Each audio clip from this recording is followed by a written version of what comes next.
Hello साथीहरु, आज चाहिँ म बिहामा आएको छु है। हाम्रो सरको छोरीको बिहामा आएको छु पार्टी प्यालेसमा। उहाँले चाहिँ बिहाको कार्यक्रम एउटा पार्टी प्यालेसमा राख्नु भएको थियो। कस्तो राम्रो पार्टी प्यालेस थियो। मण्डप चाहिँ यहाँ यसरी सजाइएको थियो बाहिरपट्टि, र बाहिरपट्टि स्टलहरु पनि लगाएको थियो। हेर्न सक्नुहुन्छ। म स्टलहरुमा घुमिरहेको छु, हेरिरहेको छु कता के पाकेको छन् भनेर। अब चाहिँ हामी केही खान गइरहेको छौं है साथीहरु। यो हेर्न सक्नुहुन्छ, हेर्नमा कस्तो मिठो छ है। यसलाई खाएर हेरौँ ल।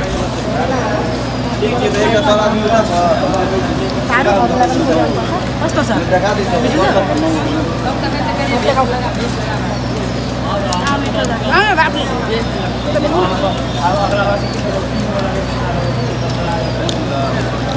मिठो त खानुभयो? स्यामसङ खानु मिठो त। त्यो चाट चाहिँ मलाई मन पर्यो। मैले उहाँलाई फेरि एकचोटि बनाउन लाए। कस्तो मिठो के, साँच्चैमा एकदम मिठो के चाट। पानीपुरी खाएंगे। अलि हाल खाइमस्मा।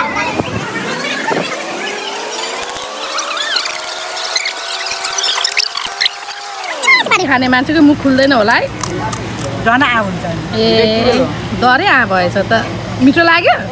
आइमीको सँग है।